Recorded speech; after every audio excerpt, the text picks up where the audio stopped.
to do with Nate Diaz?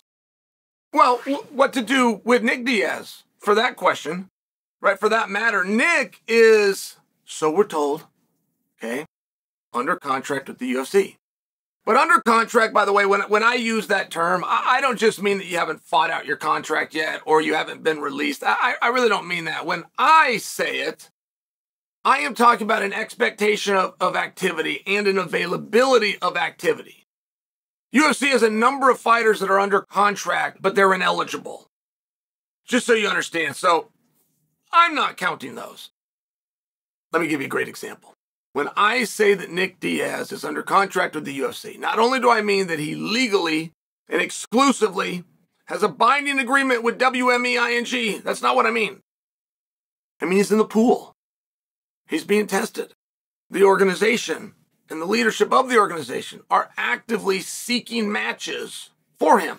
They're looking at dates. They're playing the game. He's part of meaningful activity. That's what I mean when I say it. Because Nate Diaz is in a little bit of a different spot.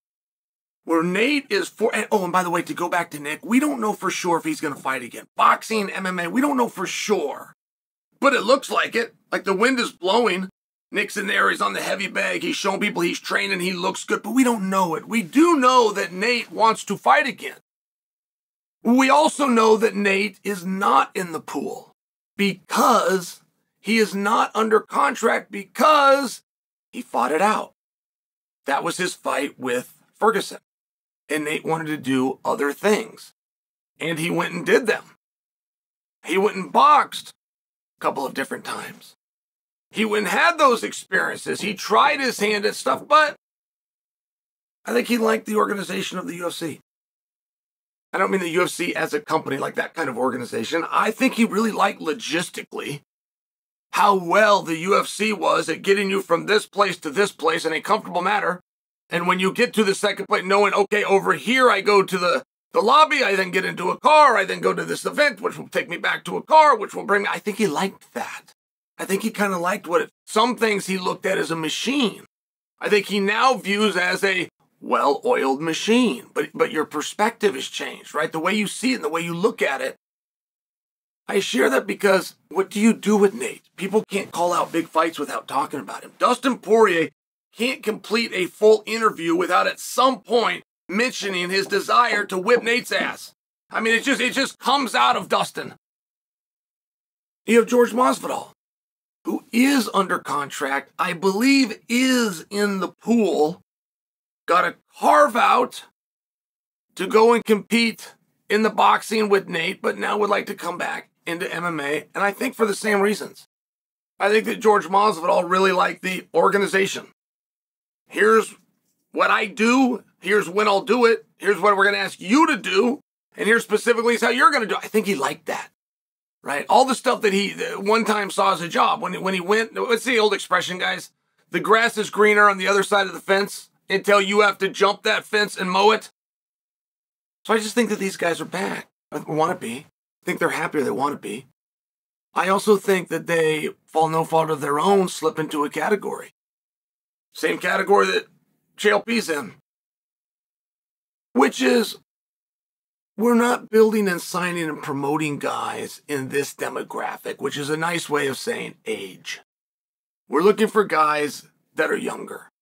And if we bring you guys, we acknowledge what you should be paid. And we acknowledge your ability to swing the needle, meaning you deserve to be paid. And we acknowledge hard placement because you're stars.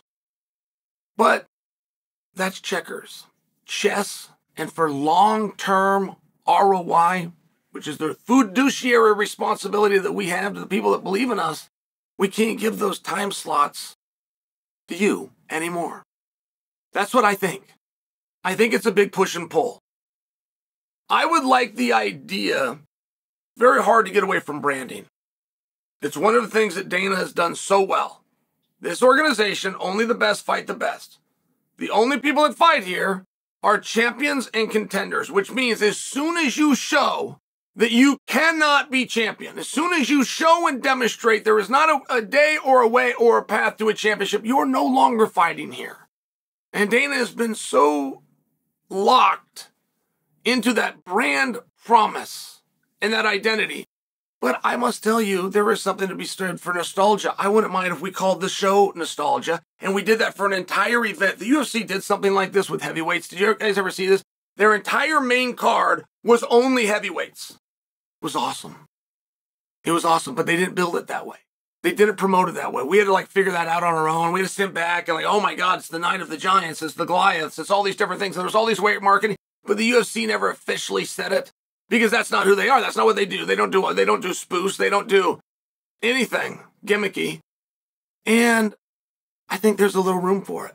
I do. Imagine we call it nostalgia. Call it a number of things. But imagine that it was all that we had. We had Nick Diaz. We had Nate Diaz. We had George Masvidal. Dustin Poirier, as red hot as he is, he's approaching where he said, yeah, I'm just going to do one more. There are so many guys that we can look at that are so coveted that want to do this, that are training, that are in shape, that are fit and ready to go. And Dustin Poirier, ranking rise, I get that he's ahead of everybody else, but he's the one saying, I'm going to do one more and I'm going to say goodbye. It's not that far off till we get there with Conor McGregor. We might already be there.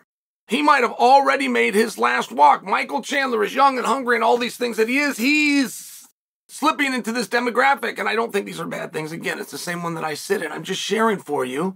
I think there is something that can be done there. I think there's something special and something that could be fun. And right when we thought it could never happen, George Masvidal had already been told, we are not bringing you back because of your age. Right when that already happened and trickled through our industry, and we all start to figure out what we're going to get and what we're not going to get. What we should put our energy behind as fans and save the sweat. Right when all that goes down is when we find out the Nick Diaz information. That's when we find out that Nick is coming back and he's going to take on Luque. And Nick is a little further into that demographic than his younger brother or his nemesis, George Masvidal, or of course coming down, Dustin Poirier, Michael Chandler, Conor McGregor. So if it can be done for him, maybe it can be done. And even if it's not the thing that the UFC, loves to do, maybe it's being done on a favor. Fair enough, it's still getting done. So why don't we just get this all out of all of our systems? Why don't we make a night of it? Let's just get this one night. Let's appease everybody that keeps asking for it, and let's have a little bit of fun. I don't know that that is going to get off the ground, guys. But it could. I think with a little bit of support, I think what got Nick back was nothing more than his tribe, his loyal group pointing their cannon in the same direction, and they just kept firing until finally they were told, okay. So what do you think of it? Am I off on this? Am I wrong on this? Dustin Poirier wants to do a tournament. He wants to do a tournament with Justin Gaethje. And he would like Max and Ilya Topuria to be part of it. In fact, he thinks that tournament is playing out right now. No problem calling out a 45-pounders for the BMF belt. Come on up. Let's all get this situated. Those are fun. And those are some real killers. It's not like you're asking for something easy, but that idea isn't going to work. Why? Well, it's not fully polished, but that doesn't mean Dustin, he's got the right tool, but maybe by the wrong end.